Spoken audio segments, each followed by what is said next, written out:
रामलाल बीमारी की अवस्था में बिस्तर पर लेटा हुआ तड़प रहा था। केशव की आंखों में आंसू थे।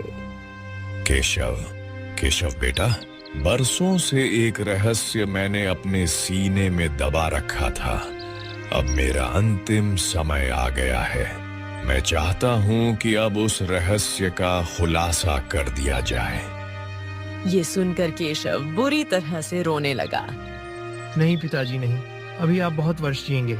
आपकी आयु 100 वर्ष से भी ज्यादा होगी। ऐसा ना कहिए पिताजी।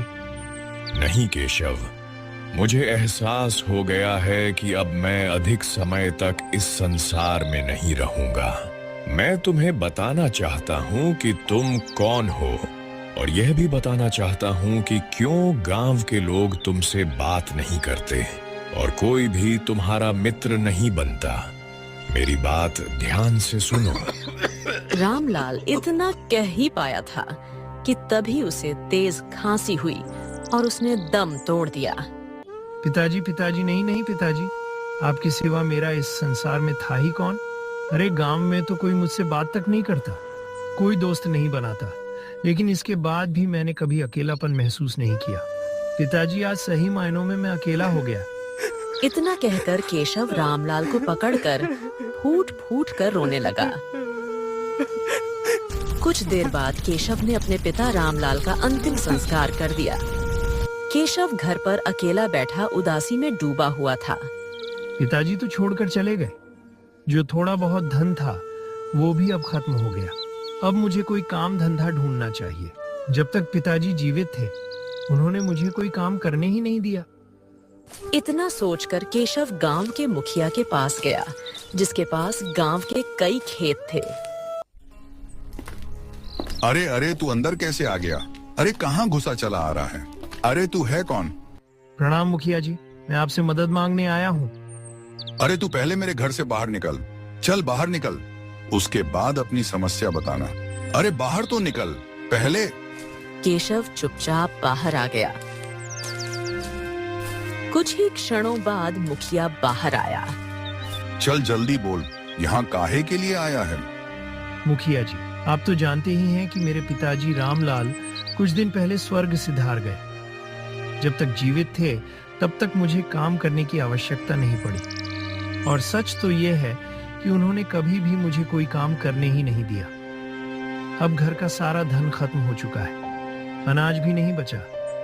आपके पास गांव में बहुत सारे खेत हैं, किसी एक खेत में मुझे मजदूरी पर रख लीजिए ना। मुझे बस पेट भर खाना मिल जाए, मेरे लिए इतना ही काफी है। मदद कीजिए ना मुखिया जी, मदद कीजिए। अरे हलवा मदद कीजिए भाई, हम तुमको अपने खेत में नहीं रख सकते हैं, और तुमको हम गांव में रहने दे रहे हैं ना, यही बड़ी बात है। अगर हमारा बस चले तो तुमको तो हम लात मारकर गांव से बाहर निकाल दें। चलो उठो यहाँ से, दफा हो जाओ, निकलो, चले आते हैं मुंह उठाकर। इतना कहकर मुखिया ने दरवाजा बंद कर लिया। केशव अपमानित होकर रोते हुए वहां से चला गया। कुछ दूर जाकर केशव पेड़ के नीचे बैठ गया। क्या करूं, किससे काम मांगूं, क्या करूं? हाँ, एक काम करता हूँ, पड़ोस की गंगा मौसी से मदद मांगता हूँ। वैसे भी सिर्फ उनकी पुत्री राधा ही है जो पूरे गांव में मुझसे बात करती है। हाँ। केशव गंगा मौसी के घर गया। गंगा मौसी उसे देखकर क्रोधित हो गई। तेरी हिम्मत कैसे हुई मेरे घर में घुसने की? गंगा मौसी मेरी बात सुनो, मेरी बात सुनो। आप तो जानती हो ना कि मैं अनाथ हूँ, मुझे काम की सख्त जरूरत है। गांव के लोग आपका बहुत सम्मान करते हैं। अगर आप हमारी सिफारिश कर दोगी गंगा मौसी, तो हमको कुछ ना कुछ काम मिल सकता है। हम कुछ भी करने को तैयार हो। घर पे सही बताऊं तो घर पे अनाज तक खत्म हो गया है मौसी। अरे तुझे गांव में कोई काम नहीं देगा, दफा हो जा यहाँ से। गंगा मौसी ने इतना कहा ही था कि तभी उनकी पुत्री राधा वहां आ गई। माँ, ये आप क्या कर रही हैं? केशव बेचारा काम मांगने आया है और आप इसे इस तरह भगा रही हैं। इतनी बुरी तरह से तो किसी भिखारी को भी नहीं भगाते। बकवास बंद कर राधा, कितनी बार कह चुकी हूँ कि इस मनहूस की तरफदारी मत किया कर। इतना कहकर गंगा मौसी ने केशव से कहा, आइंदा यहाँ अपनी शक्ल मत दिखाना। इतना अपमान सहने के बाद केशव की आंखों में आंसू आ गए और वह अपने घर की ओर लौट गया।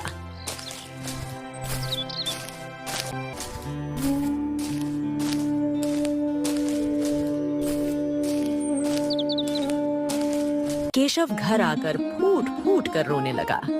भूख से उसकी हालत बिगड़ चुकी थी क्योंकि उसने 2 दिनों से कुछ भी नहीं खाया था। तभी वहां गंगा मौसी की पुत्री राधा थाली में खाना लेकर आई। अपना मन छोटा मत करो, एक दिन सब ठीक हो जाएगा। मेरा मन कहता है कि जो गांव वाले तुमसे नफरत करते हैं, एक दिन वही तुमसे प्रेम करेंगे। मैं जानती हूँ कि तुमने 2 दिनों से कुछ नहीं खाया, इसलिए मैं तुम्हारे लिए खाना लेकर आई हूँ। नहीं नहीं राधा, नहीं। ये सच है कि हमको इस वक्त बहुत ज्यादा भूख लगी है, लेकिन नहीं, मैं ये खाना नहीं खा सकता। क्यों नहीं खा सकते? अरे क्योंकि अगर तुम्हारी माँ को पता लग गया ना कि तुम मेरे लिए खाना लेकर आई थी, तो वो मुझे बहुत बुरा भला कहेंगी। नहीं नहीं राधा। मुझे उसकी कोई परवाह नहीं। गांव वाले तुमसे क्यों नफरत करते हैं मुझे नहीं पता और ना ही जानना है। मैं बस इतना जानती हूँ कि वह सब इंसानियत के दुश्मन हैं और मैं गांव वालों जैसी नहीं बनना चाहती।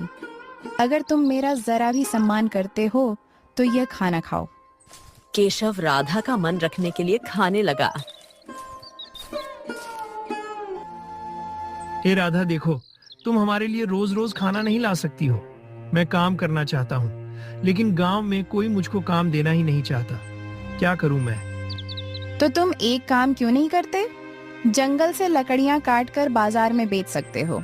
अपनी मेहनत से व्यापार करके धन कमा सकते हो। केशव की आंखों में चमक आ गई। हाँ, ये तुमने बिल्कुल सही बात कही। लेकिन कुछ ही देर में उसकी आंखों में फिर निराशा छा गई। लेकिन मेरे पास तो कुल्हाड़ी भी नहीं है और कुल्हाड़ी खरीदने के लिए धन भी नहीं है। कुल्हाड़ी का इंतजाम मैं कर दूंगी। कल तुम गांव की सीमा पर मुझसे मिलना। मैं सबकी नजरों से बचते हुए एक नई कुल्हाड़ी लेकर आऊंगी। इतना कहकर राधा वहां से चली गई।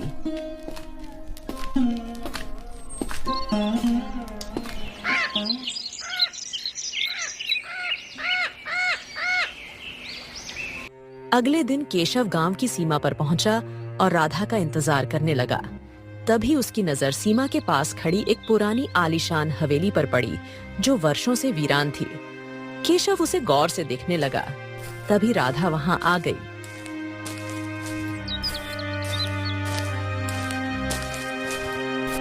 इस हवेली को इतने गौर से क्यों देख रहे हो? बस समझ नहीं आता राधा। यह हवेली वर्षों से वीरान है और गांव के लोग जब भी इसके पास से गुजरते हैं तो डर से कांप जाते हैं। ऐसा क्यों? राधा गहरी सोच में डूब गई। माँ बताती है कि यहाँ एक समय में एक साहूकार रहता था। वो और उसकी पत्नी बहुत ही अत्याचारी थे। गांव के किसानों की सारी जमीन पर उन्होंने कब्जा कर रखा था। किसान खून पसीना बहाकर खेती करते और साहूकार सारा अनाज छीन लेता। गांव वालों को अपने ही खेत का अनाज खरीदना पड़ता था। फिर क्या हुआ? फिर एक दिन साहूकार अपनी पत्नी के साथ जंगल गया और कहते हैं कि वो दोनों कभी वापस नहीं आए। उसके बाद से हवेली वीरान पड़ी है। सारे नौकर भी कुछ समय बाद चले गए क्योंकि वह भी उनके अत्याचारों से परेशान थे।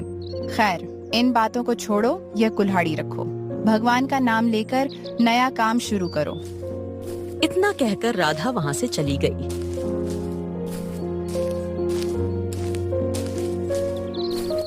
केशव जंगल की ओर चला गया।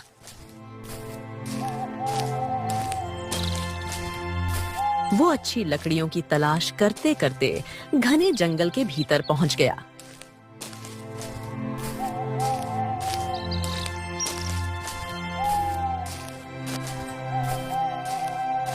वहां उसे एक वृक्ष मिला जिसे देखकर वो बोला, हाँ, इस पेड़ की लकड़ी बहुत अच्छी लग रही है। चलो इसको ही काटूंगा।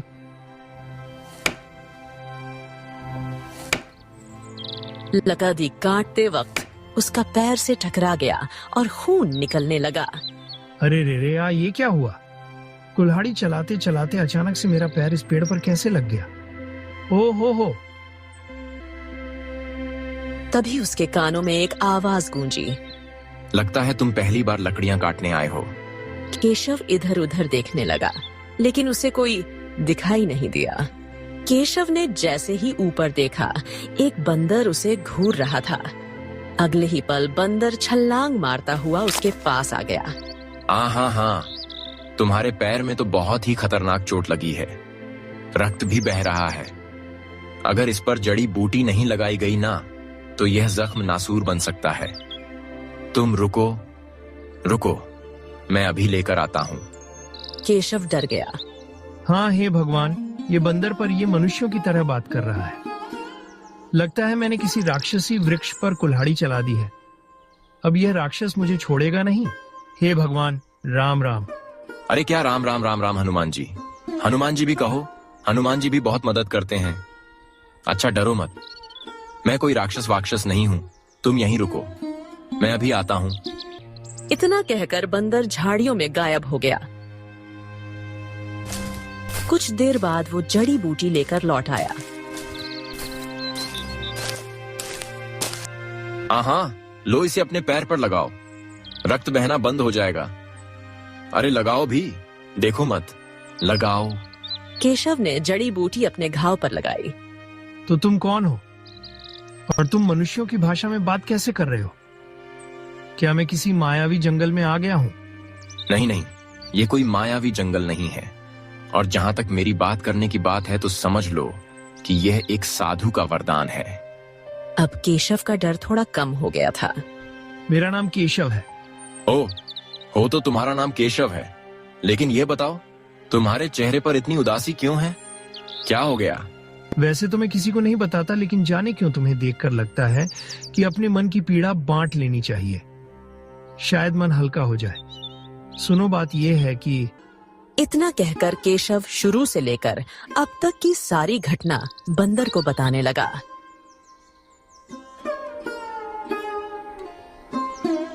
ओहो, तो तुमने सच में बहुत कुछ सहा है।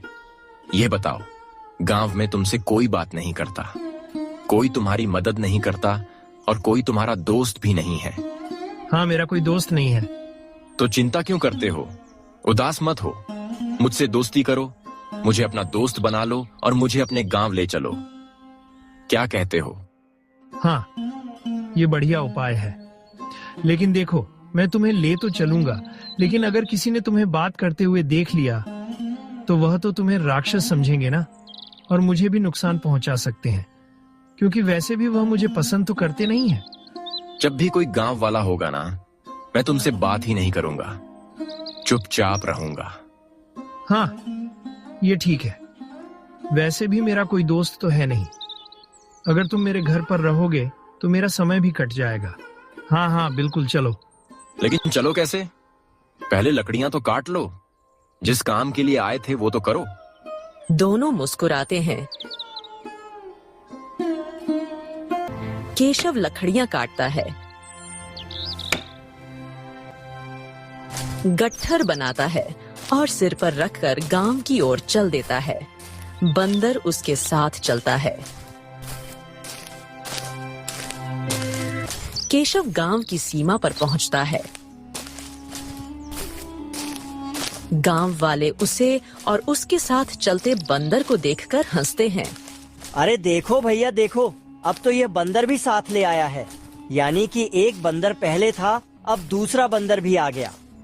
केशव अनसुना करता है और बाजार में लकड़ियां बेचने लगता है, लेकिन बहुत देर तक कोई ग्राहक नहीं आता।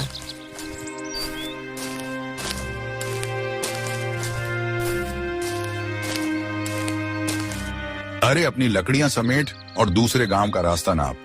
इस गांव में तुझसे कोई भी कुछ भी नहीं खरीदेगा, समझा? चला आया मुंह उठाकर लकड़ियां बेचने, बताओ भला। वो व्यक्ति चला जाता है। केशव निराश होकर लकड़ियां वापस लेकर अपने घर लौट आता है।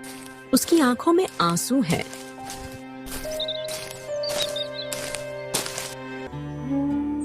ओ ये बताओ तुम उदास क्यों हो? अरे भाई, हिम्मत मत हारो। गांव वालों ने तुमसे गलत तो नहीं कहा। क्यों ना तुम लकड़ियां दूसरे गांव में बेचो। सही तो कहा उन्होंने है। दूसरे गांव? हाँ, शायद तुम सही कह रहे हो। हाँ और क्या, तो फिर तय रहा मैं तुम्हारी मदद करूंगा। बंदर ने लकड़ी का एक गट्ठर अपने सिर पर रख लिया। दोनों दूसरे गांव की ओर चल पड़े। दूसरे गांव में केशव की लकड़ियां हाथों हाथ बिक गई। उसे अच्छी कमाई हुई। वह कुछ अनाज और सब्जियां खरीदकर बंदर के साथ घर वापस लौट आया। देखा, पहले ही दिन कितनी अच्छी कमाई हुई है। हाँ, सही कहा। अगर रोज दूसरे गांव में बेचूंगा तो बहुत आमदनी होगी। और नहीं तो क्या, कल फिर से लकड़ियां काटना। एक गट्ठर तुम ले जाना और एक मैं। इसमें काम भी बटेगा और कमाई भी बढ़ेगी। क्या कहते हो? केशव खुश हो गया। हाँ चलो भाई, अब तो मुझे बहुत जोरों की भूख लगी है। अरे चिंता मत करो, मैं खाना बनाता हूँ। रुको रुको। केशव खाना बनाता है। वो और बंदर खाने ही वाले होते हैं। तभी एक भूखी लोमड़ी वहां आ जाती है। अरे मित्र, ये लोमड़ी तो हमारे गांव की नहीं लगती। अरे भाई, मुझे नहीं पता कि ये तुम्हारे गांव की है या नहीं। तुम्हारे गांव की लोमड़ी तुम जानो, मेरे जंगल की लोमड़ी मैं जानूंगा। अच्छा ठीक है। इसका चेहरा देखो, ध्यान से देखो। लगता है ये कई दिनों से भूखी है और बहुत कमजोर भी हो गई है। देखो देखो। हाँ, सही कहा। केशव लोमड़ी के सामने रोटी और सब्जी रख देता है। लोमड़ी झपट कर खाना खा जाती है। तुम सही कह रहे थे, ये वाकई में बहुत भूखी थी। देखो कैसे खा रही है। लगता है पूरे गांव में भटक कर आखिर में तुम्हारे पास आई है। देखो देखो देखो, कितने प्रेम से देख रही है तुम्हें। इसे अपने ही घर पर रख लो। हम जब जंगल जाएंगे ना, तो यही तो घर की देखभाल करेगी। क्या कहते हो? हाँ, तुम्हारे आने के बाद सब कुछ कितना आसान लगने लगा है। उस दिन के बाद बंदर हमेशा केशव के साथ रहने लगा। बंदर के साथ रहने की वजह से केशव का मजाक उड़ने लगा। अरे भैया, केशव से गांव में कोई दोस्ती वस्ती तो करता नहीं है, तो इसी बहाने वो जंगल से किसी बंदर को पकड़ ले आया है। और वो बंदर तो ससुरा बहुत ही बड़ा मूर्ख है। केशव जंगल में लकड़ियां काटता है और वो बंदर अपने सिर पर गट्ठर रखकर उसकी सहायता करता है। अरे ससुरा बंदर है कि गधा। तभी वहां गांव का मुखिया आ गया और वो भी केशव का मजाक उड़ाने लगा। अरे उसकी किस्मत में जानवरों से दोस्ती करना ही लिखा है। सुना है कि उसके घर पर एक लोमड़ी भी आकर रहने लगी है। ये वही लोमड़ी है जिसे गांव में किसी ने मुंह नहीं लगाया। सब ने धक्के देकर निकाल दिया। उसको इस केशव ने मुंह लगा लिया। तीनों हंसने लगे और केशव का मजाक उड़ाने लगे। समय यूं ही बीतता गया, लेकिन एक दिन गांव में एक महामारी फैल गई। धीरे धीरे गांव के सभी लोग बीमार पड़ गए। केशव अपने घर पर बैठा हुआ था कि तभी राधा वहां रोती हुई आ पहुंची। अरे राधा, तू रो क्यों रही है? क्या हो गया? तुम तो जानते हो, गांव में महामारी फैल गई है। मेरी माँ बहुत बुरी तरह से बीमार है। मेरे मन में बहुत बुरे बुरे ख्याल आ रहे हैं, क्योंकि इस महामारी ने अब तक गांव के 3-4 लोगों की जान ले ली है। यह सुनकर केशव गंभीर सोच में डूब गया। तभी बंदर, जो काफी देर से सुन रहा था, अचानक इंसानी आवाज में बोला, तुम्हारे गांव में जो महामारी फैली है उसका इलाज हो सकता है। राधा डर गई। केशव, ये कैसे हो सकता है? ये बंदर तो इंसानी आवाज में बात कर रहा है। अरे डरो मत, मैं कोई नुकसान नहीं पहुंचाऊंगा। अरे मित्र, तुमने मुझे वादा किया था कि तुम मेरे अलावा किसी और के सामने मनुष्यों की आवाज में बात नहीं करोगे। फिर क्यों बोले? देखो मित्र, मुझे क्षमा करना, लेकिन मुझसे रहा नहीं गया। समस्या ही ऐसी है। केशव ने राधा को सारी घटना बताई। राधा के दिल का डर कम हो गया। तो इस महामारी का इलाज कैसे हो सकता है? कोई भी वैद्य इसका इलाज नहीं कर पा रहा। हाँ, मैं वर्षों से जंगल में रहा हूँ। मैं एक ऐसी जड़ी बूटी जानता हूँ जिससे बड़ी से बड़ी बीमारी ठीक हो सकती है। तुम चाहो तो मैं तुम दोनों को वहां ले जा सकता हूँ। क्या बोलते हो? अगर ऐसी बात है तो फिर गांव के लोग जो केशव से नफरत करते हैं उनकी नफरत भी खत्म हो सकती है। हाँ, ऐसा हो सकता है। तो फिर ठीक है। अगली सुबह हम सब मिलकर उस जड़ी बूटी को लेने चलेंगे।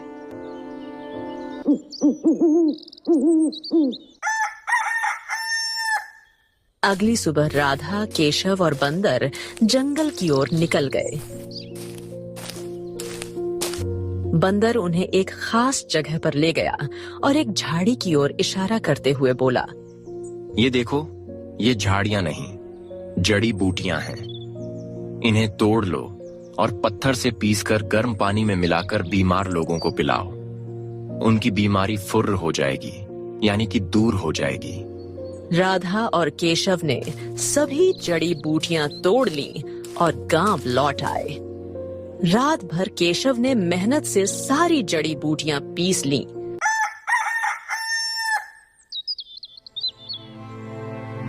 हमरी, अब तुम्हारी परीक्षा की बारी है। तुम्हें राधा के साथ गांव के सभी घरों में जाना होगा और बीमार लोगों को यह जड़ी बूटी देनी होगी।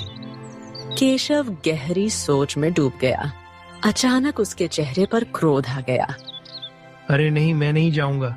हाँ, अगर राधा चाहे तो जड़ी बूटियां खिला सकती है। मैं कभी नहीं भूल सकता कि गांव वालों ने मेरे साथ कैसा व्यवहार किया। उन्होंने हमेशा मेरा मजाक उड़ाया, धत्कारा, अपमान किया, क्या क्या नहीं कहा। मैं कभी सहायता नहीं कर सकता उनकी। नहीं जाऊंगा मैं। बंदर गंभीरता से बोला, ओ हो मेरे मित्र, मेरी बात सुनो। बुराई का जवाब बुराई से नहीं देना चाहिए।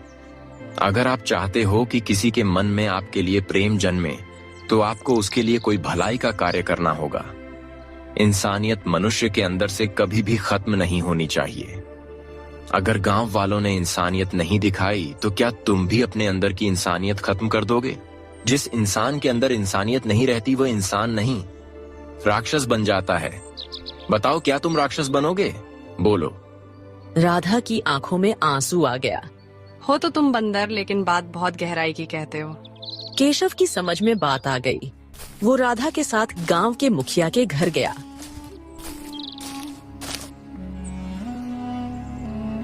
अरे अरे ससुरा, तू फिर से आ गया। काहे के लिए आया है? शांत हो जाइए मुखिया जी, शांत हो जाइए। देखिए, आपने मेरा बहुत अपमान किया, फिर भी मैं सब कुछ भूलकर आपके इलाज के लिए दवाई लेकर आया हूँ। मुखिया चौंक गया। केशव सच कह रहा है। जंगल में एक खास जड़ी बूटी मिली है जिससे बीमारी ठीक हो सकती है। ठीक है राधा, मैं तुम्हारी बात पर विश्वास कर लेता हूँ। केशव ने अपने हाथों से मुखिया को जड़ी बूटी खिलाई और गर्म पानी पिलाया। कुछ देर में मुखिया के चेहरे के दाने ठीक हो गए। अरे अरे, मैं तो बहुत सही महसूस कर रहा हूँ। मैं सही हो गया। हाँ, अरे मैंने तुम्हारे साथ कितना गलत व्यवहार किया और तुमने फिर भी मेरी मदद की। वाह। केशव कोई जवाब नहीं देता और राधा के साथ घर से बाहर चला जाता है। उस दिन के बाद केशव और राधा हर घर जाकर जड़ी बूटियां बांटने लगे। कुछ ही दिनों में पूरा गांव महामारी से मुक्त हो गया। महामारी खत्म होने के बाद राधा खुशी से मिठाई लेकर केशव के घर पहुंची। केशव बंदर और लोमड़ी के साथ बैठा हुआ था। ये लो केशव, मुंह मीठा करो। हमारा सारा गांव महामारी से मुक्त हो चुका है। केशव खुशी से मिठाई खाने लगा। बंदर भी खाने लगा।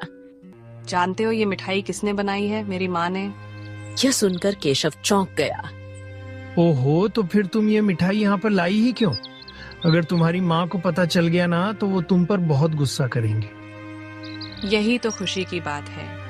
माँ ने मुझे स्वयं कहा कि यह मिठाई केशव को जाकर दे आओ, क्योंकि उसी की वजह से हमारा गांव महामारी से मुक्त हुआ है। यह सुनकर केशव खुश हो गया। बंदर खुशी से उछल पड़ा। हाँ, आज का दिन तो तुम्हारे लिए बहुत खास है केशव। अरे भाई, जो गांव वाले तुमसे नफरत करते थे, अब उनके मन में तुम्हारे लिए प्रेम जाग उठा है। वाह भाई वाह। तभी अचानक राधा की माँ आ पहुंची। केशव, राधा और बंदर जैसे ही पीछे मुड़े, उन्होंने देखा कि गंगा मौसी खड़ी थी। वो डरते हुए बोली, हे भगवान, एक बंदर इंसान की आवाज में बात कर रहा है।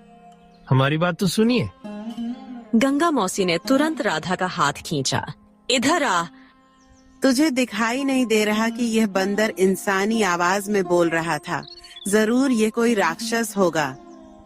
नहीं माँ, ये राक्षस नहीं है, बल्कि इसकी वजह से ही गांव महामारी से मुक्त हुआ है। इस तरह राधा की माँ को केशव पर विश्वास हो गया और बोली, बेटा, मुझे माफ कर दो। हमने तुम्हारे साथ बहुत बुरा किया है। तुम बहुत ही नेक और दयालु इंसान हो। हमने तुम पर कितना जुल्म किया है और तुमने हमें और गांव वाले की जान बचाई। इस तरह से केशव पर गांव को गर्व होने लगा और सभी खुशी खुशी रहने लगे।